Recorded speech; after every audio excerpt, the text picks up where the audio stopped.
नमस्कार दोस्तों, मैं रमन शर्मा। हम लोग कहीं से भी दुखी हों, चाहे व्यवस्था से, चाहे किसी सरकारी अफ़सर से, क्या दफ्तर से, बिजली से, पानी से, हम उसे ठीक करने का प्रयास नहीं करते, हम आलोचना करने में बहुत माहिर हैं। हम कभी ये नहीं सोचते कि ये कमी क्यों है, इसको ठीक कैसे किया जा सकता है।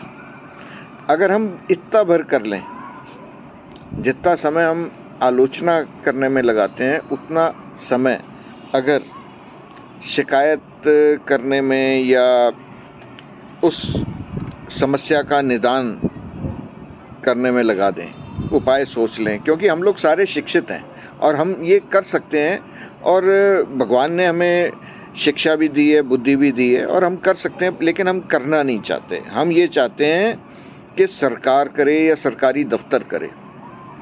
ऐसा क्यों? अगर घर के अंदर राशन ख़त्म होता है तो राशन हम मंगवाते हैं, सरकार तो नहीं मंगवाती। अगर बिजली का बिल भरना है, सरकार तो नहीं भरती, हम ही भरते हैं।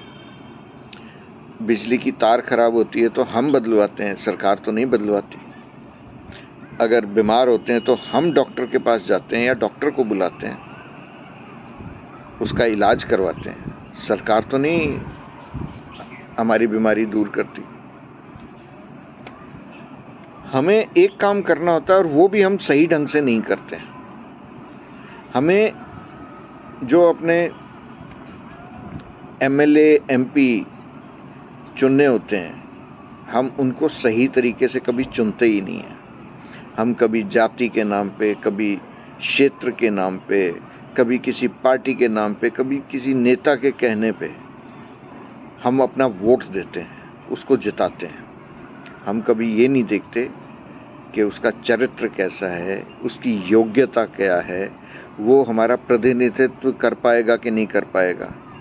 अपने प्रतिनिधि को आप अपनी सारी शक्ति, अपना मानस, अपनी सोच, सब कुछ दे रहे हो और वो अगर कुछ रुपयों में आपका समर्थन बेच देता है, तो आप सोचिए कि आपने कितनी बड़ी गलती की जाति के नाम पे वोट देके। हमारे भूतपूर्व मुख्यमंत्रियों या प्रधानमंत्रियों के ऊपर आरोप लगे, क्या कभी आपने सोचने की कोशिश की, क्या वो आरोप सही थे? क्या वो किसी कोर्ट के अंदर प्रमाणित हुए, कोर्ट ने उनको सज़ा सुनाई? आपने कभी ये भी नहीं सोचा जिन धार्मिक बाबाओं को, नेताओं को या संतों को सज़ा सुनाई गई हत्या, बलात्कार के आरोप में, उन्हें भी सरकार छोड़ देती है और आप चुपचाप तमाशा देखते रहते हो, आप कभी सवाल भी नहीं करते। इन सारी समस्याओं का निदान आपको करना है। आपका परिवार खतरे में है और आपकी आने वाली पीढ़ियां खतरे में हैं। आप सोचते हो कि आपके घर के अंदर नई जनरेशन आएगी, पोते पोती, दोते दोतियां होंगे, वो आगे आपका वंश बढ़ाएंगे और समाज के अंदर रहेंगे। अगर आप उनको समाज रहने लायक दोगे तो रहेंगे, नहीं तो नहीं रह पाएंगे।